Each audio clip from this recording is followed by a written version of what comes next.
Yeah, it definitely is. That's what I've been working on, being the backup behind TP and some of the other receivers, just preparing every week like you be the starter.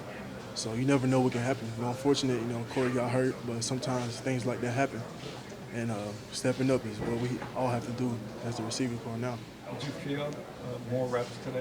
Can you feel you got them? Definitely, definitely. I got a lot more reps. Definitely helps me get in shape too. There's lot more running, playing different positions as well. Have you worked more with Kessler in practice than with the other quarterbacks? Yeah, I mean, coming in, it was me and Kessler, the other rookies. But as time went on, we would stay after practice a lot. Throwing the ball around. Also got a lot of reps with Josh as well too, but mostly with Cody. How to having three quarterbacks in 3 weeks, how's that impact you and your room as you get ready for Sunday? Yeah, I mean, I never dealt with anything like that before, but fortunately we got a lot of reps with each quarterback. So now that we got Cody coming in, it won't be as tough. But obviously adjusting to different quarterback changes, it's going to be a challenge. But we'll deal with it. What are the traits in Kessler that you could comment on and describe him as a quarterback? Kessler, he's really good with the West Coast offense. Short routes, throwing slants, and getting it out of the ball out his hands quickly is one of the things he's good at. I think that gives him a lot of confidence moving forward.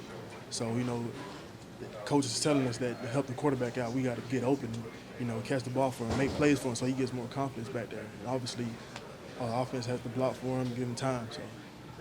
When you look at Miami's defense on tape, what do you see from their secondary, and how challenging is it going to be for you guys to give him those early targets so he can get the football out quickly to you? Yeah, they definitely have a good defense. They fly around, they get to the ball. They got a couple of veterans on defense as well, like Rashad Jones from Georgia. They have some good guys, but for us, on the perimeter, we got to make sure we do our assignment. We have to block.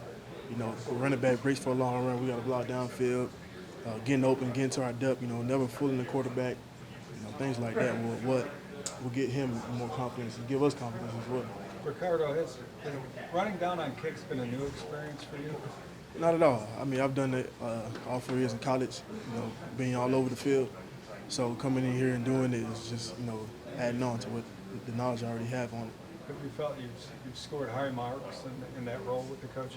Mm-hmm. Yeah, definitely. Just, playing fast and being tough and just doing my job, making sure I do my assignment. It's open the eyes of some of the coaches. Meantime, you got to be anxious about showing them why they drafted you. Right. Just patience. Patience is a virtue. What's the key to getting down there so quickly and being successful? Man, just playing fast for me. My speed is one of my, attributes. So using it to my ability is probably the best thing for me. Getting a good release as well too. Ricardo, can you talk about just how disappointed or upset or whatever the case may be that Corey was yesterday when he found out that he broke his hand? He was definitely sad. Nobody really knew until later on that day. And I called him. We talked on the phone. I could tell he was a little sad about it. But I told him everything's gonna be all right. Things happen. Just make sure you keep on praying and just stay ahead of the game. Really, don't lose focus. How relieved were you, or maybe you have even talked to him since then, that he doesn't need surgery and that he can come back in 4 to 6 weeks? I mean, that's definitely a blessing. You don't want to miss any playing time. As a starter as well. He coming off a great game versus Baltimore. As a player, you have a great game. You want to capitalize it next week. So for him not being able to do that, I know that's kind of tough. But him being back in a couple of weeks, or 6 weeks, or however long it takes, this is definitely a blessing for him. How did Kessler take it when he was struggling through parts of the preseason? I mean, the early part was obviously embarrassment of the two safeties and all that, but there were other struggles too. How did he take that and kind of move through that? What did you say to him in the process? Well, I don't really think it really affected him. I think it made him want to get better. Because like I said before, we will stay after practice a lot, working on the things that he need to work on. And for us as receivers, like me and Rashad, we'll stay, working on. I tell him, it's all good. Once you get your chance to get on the field, just do what you do. Did Corey kind of set the tone or set the bar high, for the rest of you guys as rookies to be able to go out there and play well early on? Yeah, he definitely set the tone. We came here drafted here to make plays for this team to win, and you know, he did that. You know, he made plays, he made some big plays.